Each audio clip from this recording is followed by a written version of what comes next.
الف لام را تلک آیات الکتاب الحکیم. الف لام را یہ حروف مقطعات ہیں، یہ وہ حروف ہیں جو عربی زبان کے جنہیں ہم حروف تہجی کہتے ہیں، جن سے کوئی لفظ بنتا ہے. مثال کے طور پہ الحمد، یہ کن حروف سے بنا ہے؟ الف لام ہا میم دال.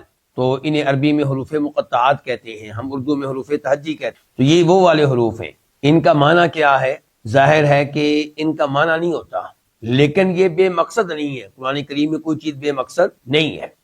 الحمد جو ہے، اب کوئی کہے کہ الحمد کے الف کا کیا معنی ہے، الحمد کی لام کا کیا معنی ہے، اور الحمد کی ہا کا کیا معنی ہے، الحمد کی میم کا کیا معنی ہے، تو ہمارے پاس کیا جواب ہوگا؟ کوئی معنی نہیں. معنی اکٹھا بنے گا کس کا؟ الحمد کا. جبکہ یہ حروف جو ہیں یہ صرف حروف ہیں، تو انہیں لانے کا کوئی نہ کوئی مقصد ہے. معنی نہیں ہے لیکن یہاں پہ لانے کا کوئی نہ کوئی مقصد ہے. ان کے ذکر کرنے کے پیچھے کوئی نہ کوئی حکمت ہے.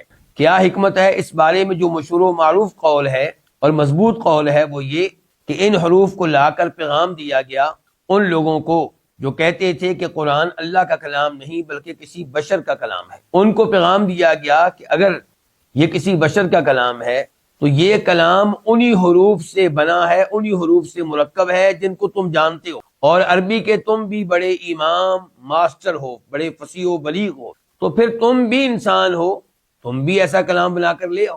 گویا کہ ان کو چیلنج دیا گیا ہے ان حروف کے ذریعے کہ ان حروف سے بنا ہوا یہ کلام اگر تم سمجھتے ہو کہ انسان کا ہے تو تم بھی بنا کر لے آؤ.